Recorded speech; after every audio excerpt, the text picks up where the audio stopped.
Hello, welcome to timeless কুহু। আমি কুহু। সবাইকে জানাই আমার চ্যানেলের তরফ থেকে বাংলা নববর্ষের শুভেচ্ছা ও ভালোবাসা। তো চলো আজকের দিনে আমি কি রান্না করি দেখাই। আমাদের পারিবারিক বন্ধু কুরু তার বাগানের এঁচড় দিয়ে গেছে। এবার আমি সেই এঁচড়টাকে ডুমুডুমু করে কেটে প্রেসার কুকারে সেদ্ধ করে নিয়েছি নুন হলুদ দিয়ে। 4টে সিটি দিয়েছি, দিয়ে স্টিমটা বন্ধ করে দিয়ে স্টিমটা যতক্ষণ বেরিয়ে যায় রেখে দিয়েছিলাম, সেদ্ধ হয়ে গেছে।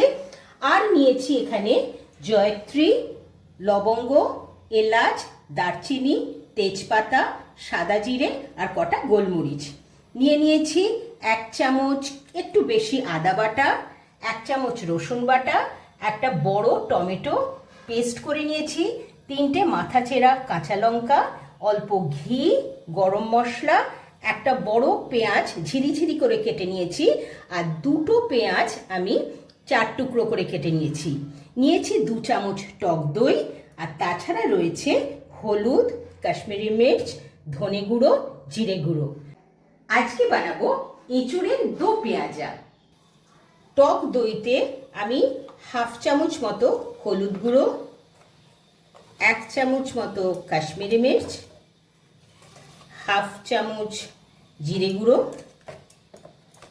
1/2 চামচ ধনে গুঁড়ো, এটা দিয়ে খুব ভালো করে একটা পেস্ট বানিয়ে নেব।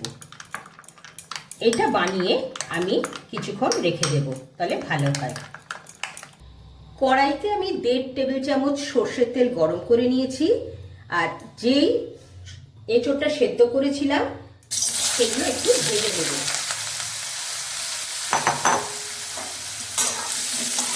এঁচড়টা একটু ভেজে নিয়ে রান্না করলে ভালো হয়। আমার এঁচড় ভাজা হয়ে গেছে, এবার এটাকে একটা পাত্রে তুলে নেব। এঁচড়টা তুলে রাখলাম।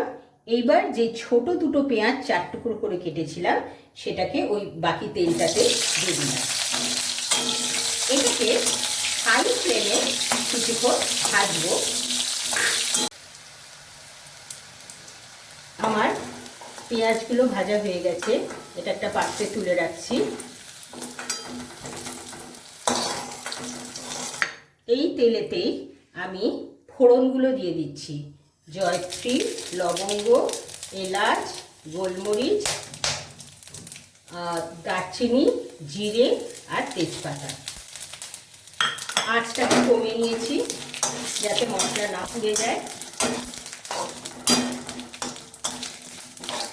এই 30 সেকেন্ড মতো এতে নাড়াচাড়া করে আমি ওই ঝিরিঝিরি করে কাটা পেঁয়াজটা দিয়ে দিই।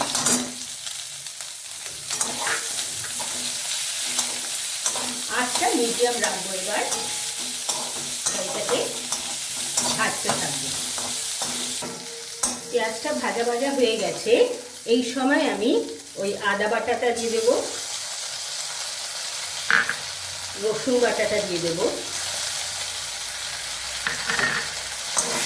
করে আঁচটা মিডিয়াম রেখে এটাকে একটু কষাবো যাতে মশলার কাঁচা গন্ধটা চলে যায়।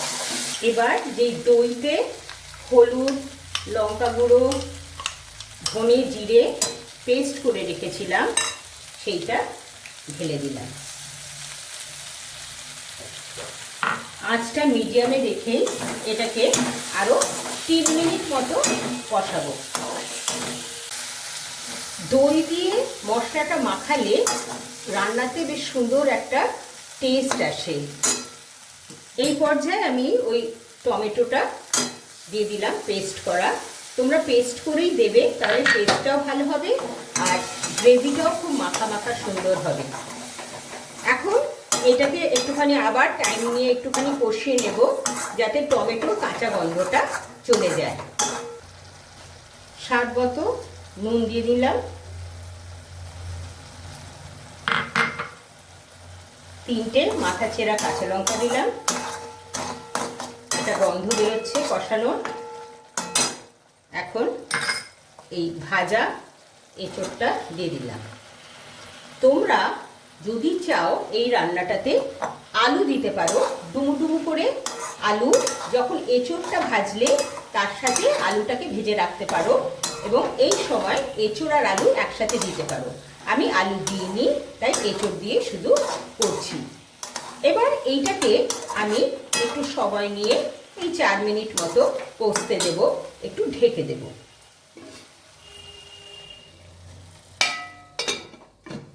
ঢাকনাটা সরালাম, কষানো হচ্ছে। এই পর্যায়ে একটুখানি চিনি দিলাম, তোমরা স্কিপ করতে পারো টেস্টের জন্য। নাড়িয়ে নিয়ে আমি, তোমরা যেরকম গ্রেভি খাবে সেরকম একটু গরম জল দিয়ে দেবে।